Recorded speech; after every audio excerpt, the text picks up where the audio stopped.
Je connais les drames que les familles subissent, par exemple à l'occasion des contentieux successoraux, du seul fait de l'incompréhension des uns et des autres des limites de leurs droits. Je le sais.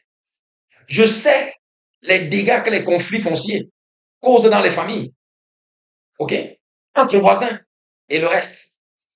Lorsque vous connaissez vos droits, vous pouvez également en déterminer les limites. Et c'est la connaissance qui permet de créer un environnement convivial entre les citoyens d'une même famille, d'un même village, d'un même quartier, d'un même pays, du monde entier. C'est ma passion, c'est ma conviction. Et je l'exprime donc à travers ces capsules. Donc les gens me disent, oui, Ronan Guinit a donné du travail. Et pourquoi que j'interviens là parce que c'est le professeur, parce que je réponds au professeur Ronan Guinit. Mais pour tous ceux qui sont sur cette page, mais allez vérifier les contenus. Vous allez voir des thématiques sur la circulation routière, sur le port de la ceinture de sécurité, le port de la pharmacie, le paiement des amendes forfaitaires, les questions concernant les droits des veuves, les droits des enfants. Vous croyez que j'ai abordé toutes ces thématiques pour répondre à qui? Non, je suis libre, monsieur. Je suis libre, mes chers compatriotes. Je détermine librement ce que je veux servir aux Camerounais parce que je suis à l'écoute de leurs préoccupations. Et pour le peu de talent que Dieu m'a donné, je le sers à mon peuple. Donc, arrêtez avec ces discours-toi, n'est-ce pas, ces propos complètement, à la limite, insultants, que vous euh, publiez à mon endroit, comme si un individu, n'est-ce pas, pouvait m'impressionner. Non, je suis capable de me déterminer en toute souveraineté. Donc, et je fais ce qui me plaît dès lors que je suis convaincu de la justesse de l'action. Alors, professeur, bon, et convention, elle est comme ONU. Vraiment, je ne connais pas le contenu de cette convention.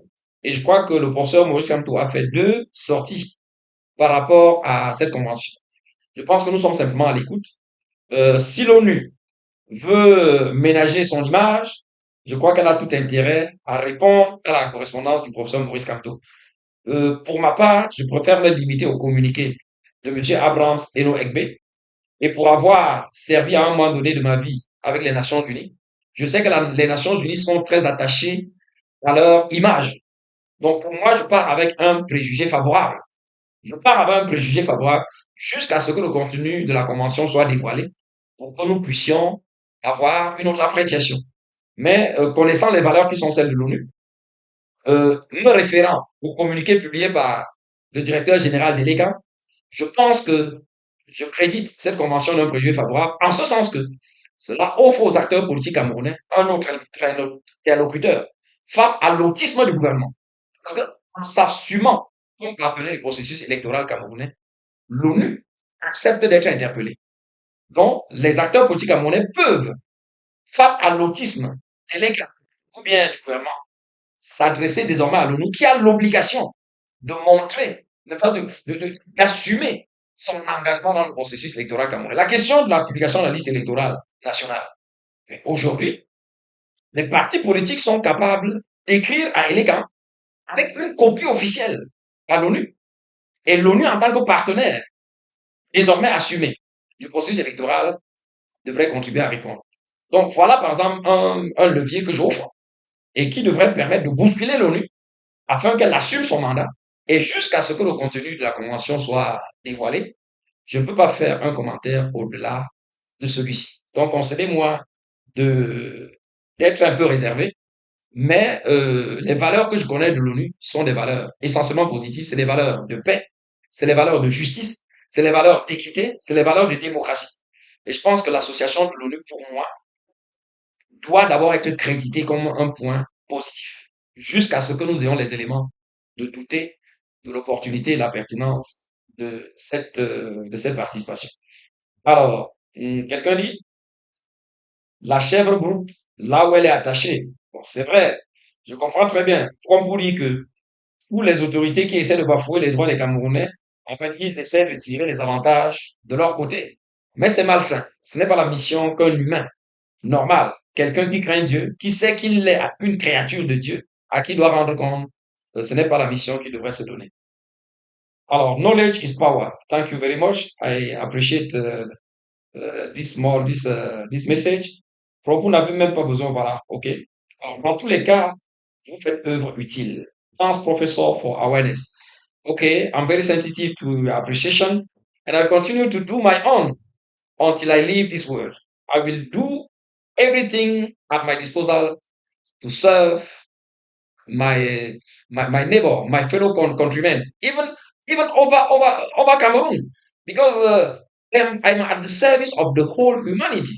So no one can prevent me from doing what I think useful to my fellow countrymen. Okay, so I thank you for all this appreciation, and it gives me a lot of courage, a lot of energy to continue serving you. Thank you very much. And let's now go to the other topic, which is la candidature de Paul Biya. Alors, le thème de la candidature de Paul Biya n'est vraiment pas à l'ordre du jour. Donc, le thème de la candidature de Paul Biya n'est vraiment pas à l'ordre du jour, parce que cela apparaît un peu comme naturel. Mais ça, c'est le discours que tient le RDPC. Vous pouvez partager le lien. Alors, donc, ce n'est pas à l'ordre du jour. Donc, ce n'est pas à l'ordre du jour. Et pourtant, c'est une question qui doit être intéressante. Alors, nous avons vu un compatriote du RDPC saisir les juridictions nationales pour la convocation d'un congrès du RDPC. Vraiment, en tant qu'un juriste de bonne foi, je considère que ce débat ne m'intéresse pas. Parce qu'il est un principe général de droit selon lequel les conventions n'ont d'effet qu'entre les parties contractantes. Elles ne profitent, elles ne nuisent pas aux tiers et elles ne leur profitent que dans les conditions fixées par la loi. Et la seule possibilité où la convention signée par les tiers puisse profiter à un autre est connue en droit comme étant la stipulation pour autrui. Ce n'est pas dire que le compatriote Léon Teller qui a déféré devant les juridictions à la question de la tenue d'un congrès du RDPC soit dans l'erreur, non. Il a qualité. Parce que justement, étant membre du RDPC, il peut faire connaître devant le juge les questions relatives à l'application des textes internes. Parce que les conventions légalement formées tiennent lieu de loi entre les parties contractantes. Ça veut dire que Léon Teller Onana a tout à fait le droit de saisir les juridictions afin que la convention qui unit les membres du RDPC soit interprétée et si elle a été violée, qu'on en tire toutes les conséquences. Et par rapport à la qualité du président Paul Biya comme président du RDPC, il y a sérieusement un problème, mais qui ne concerne que les militants du RDPC. Et donc, par rapport à ça, je ne m'emmènerai pas par conformisme avec, n'est-ce pas, mes principes et puis pour ce que je sais du droit que j'applique au quotidien. Par contre, en tant que citoyen, j'ai déjà eu l'occasion de dire que je serai contre la candidature de Paul Biya pour l'élection d'octobre 2025. Ça, c'est l'avis du citoyen Tim Chouin Moïse. Pourquoi je le dis? Parce qu'en 2025, Paul Biya postulerait pour un 8e mandat. Nous ne sommes pas dans une monarchie.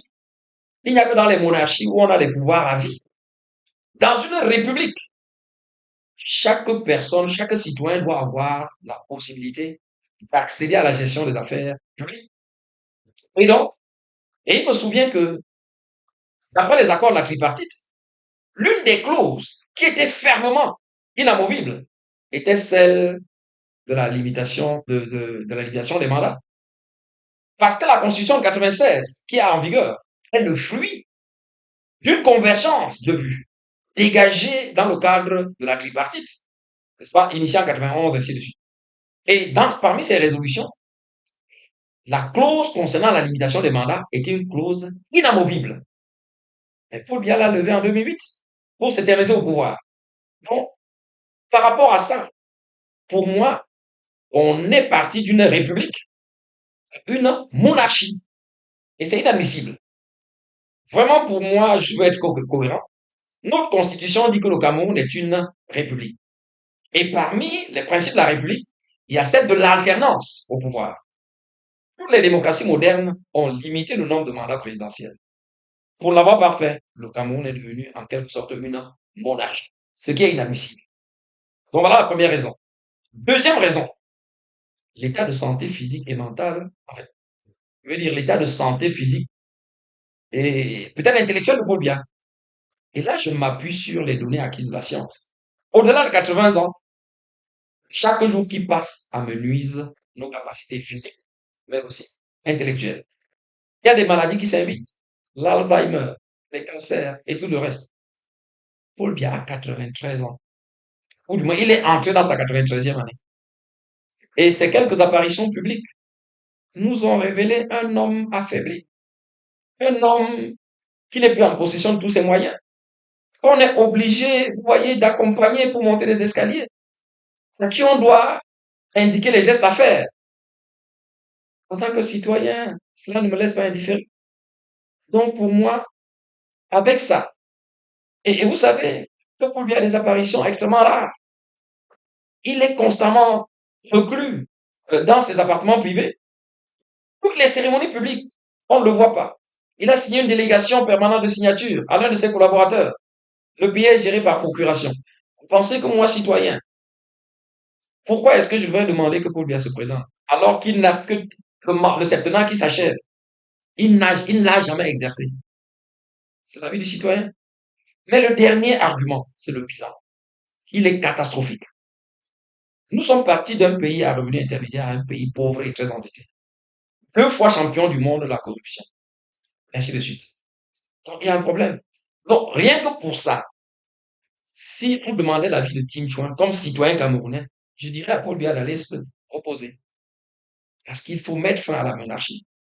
Il faut un président qui soit en état de diriger effectivement le pays. On a besoin d'inverser la courbe de notre pays qui s'enfonce chaque jour avec le régime RDPC Paul Biya. Même maintenant, sur le terrain du droit, Paul Biya est disqualifié pour se présenter à l'élection de 2025. J'ai déjà évoqué l'article 118, qui dit très bien que sont inéligibles les personnes qui, de leur propre fait, se sont mis en situation de dépendance vis-à-vis d'une puissance, d'un État étranger. Je l'ai déjà dit.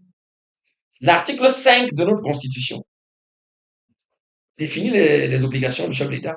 Et parmi ces obligations, il est question que le chef d'État veille au respect de la Constitution, que le chef d'État veille à garantir la souveraineté nationale et l'indépendance de l'État.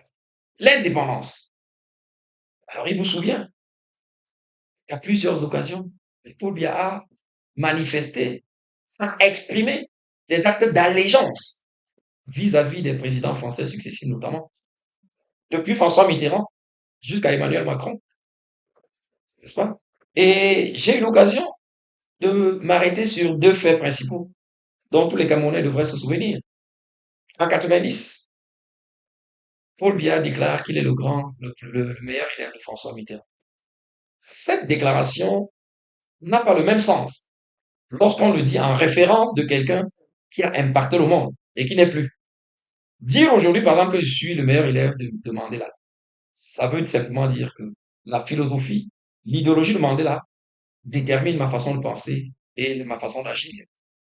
Mandela n'est plus là pour me donner des instructions. Mais quand un chef d'État le dit devant un autre chef d'État, ouais, il crée un rapport de force déséquilibré. Ça veut clairement dire que pour monsieur, pour Paul Biya, le Cameroun est un pays dépendant de la France. Parce que le maître peut donner, enseigne son élève. Il peut le soumettre à des épreuves. Il peut lui faire des injonctions. Il peut le sanctionner. Donc, une déclaration comme celle-là est extrêmement grave parce qu'elle permet, s'il vous plaît, il y a des gens qui essaient de bloquer ce live. Vraiment, il faut que les auditeurs s'activent, hein, à empêcher qu'il soit bloqué parce que je vois des messages de tentatives de blocage. Bon, essayez de réagir. Bougez un peu ceux qui nous écoutent, n'est-ce pas? Multipliez les cœurs pour que ce live ne soit pas bloqué. Donc, nous disons que cette déclaration de Paul Biya est très grave de sens parce qu'elle signifiait clairement que le Cameroun se mettait dans la situation d'un pays encore colonisé. pas la France. Nous sommes en 90. Et notre pays est indépendant depuis 1960. Donc c'est extrêmement grave. 30 ans après, Paul Biya s'en va dire qu'il est le meilleur élève de François Mitterrand. C'est inadmissible. Violation de la souveraineté nationale, violation de l'indépendance de notre pays. Vous comprenez? Donc par rapport à l'article 118, cela le disqualifie. En 2020, il a dit qu'il est allé rendre compte à Emmanuel Macron du grand dialogue national. Le grand dialogue national avait pour objet de résoudre des problèmes d'intérêt national, en l'occurrence la crise du Nozo. Au nom de quoi est-ce que Paul Biya doit aller rendre compte à un autre chef d'État d'une question qui ne le concerne pas? Ça veut dire que Paul Biya n'est pas capable de s'assumer en tant que chef de l'État du Cameroun. C'est un sérieux problème. C'est un sérieux problème. OK? Et rendre compte en français, ça a son sens. C'est aller présenter un rapport détaillé à une autorité supérieure. Donc, en disant qu'il allait rendre compte à Macron, il confirmait, n'est-ce pas, sa mise en situation de dépendance vis-à-vis d'Emmanuel Macron. Et si l'on refait le parcours, n'est-ce pas, les rapports de Paul Biya avec les présidents français successifs, mais on va se rendre compte que de telles déclarations ont été multipliées. Ont été multipliées. Et vous voyez, lorsqu'on les met en rapport avec l'article 115, Paul Biya ne peut plus être éligible. Et je crois que le compatriote Léon Tiller Onana l'a également relevé dans sa dernière sortie à l'adresse des militants du RDPC. Mais plus grave, il y a l'article 122 du Code électoral qui prévoit parmi les éléments du dossier de candidature une déclaration d'après laquelle l'individu s'engage à respecter la Constitution. Pour vous et moi, pour des citoyens qui n'ont jamais exercé le magistère suprême d'un État, on ne peut pas suspecter leur volonté de respecter ou non la Constitution. On ne peut pas. Mais pour, pour la personne du président Paul Biya, on peut lui faire des griefs sur sa capacité à respecter la Constitution. L'article 66 n'est pas appliqué, la déclaration des biens. Les chefs d'État déclarent officiellement leurs biens. L'article 66 est là, jamais appliqué. La transformation de notre République en monarchie est une violation de la Constitution dans ses alinéas, dans ses articles 1 et suivants, puisque l'article 1 dit clairement que le Cameroun est une république. N'est-ce pas? Alors, où est la haute cour de justice? Elle n'existe pas. L'article 53, elle n'existe pas. La confusion entre les provinces et les régions viole l'article 61, puisque la Constitution distingue très bien les provinces, qui sont des unités administratives, des régions, qui sont des collectivités territoriales décentralisées. Paul Biya les a fusionnés. Enfin, il les a confondus pour donner l'impression à la communauté internationale que les régions existaient au Cameroun. Alors que, dans les faits, c'était qu'un leurre. Ce n'est que récemment que nous avons vu mettre en place les conseils régionaux. Mais, vous voyez, c'est une initiative de depuis 2008. Il l'a fait dans un décret de 2008, violant ainsi ostensiblement l'article 61 de notre Constitution. Il y a plein, n'est-ce pas, de griefs comme ça que l'on peut opposer au président Paul Biya sur le respect de la Constitution qui n'est pas sa propriété. Et donc, qui n'est pas sa priorité. Et donc, vous comprenez que une nouvelle déclaration comme ça que Paul Biya ferait dans l'optique de l'élection présidentielle 2025 ne serait pas crédible. Et le défaut de crédibilité d'une déclaration la rend nulle. Et si la déclaration est nulle, il va de soi que la candidature de Paul Biya, son dossier est incomplet. Et lorsque le dossier est incomplet, il doit être rejeté. Donc, ce grief-là ne peut être opposé à aucun candidat que Paul Biya lui seul. Parce que c'est lui qui a été en capacité de montrer son niveau de considération de la Constitution. Et comme cette considération, c'est la violation permanente, vous comprenez qu'une nouvelle déclaration qu'il ferait ne peut pas être crédible. Et le défaut de crédibilité enlève de la déclaration sa validité. Et devenant nul, le dossier ne peut pas être complet. Et par conséquent, il doit être déclaré irrecevable.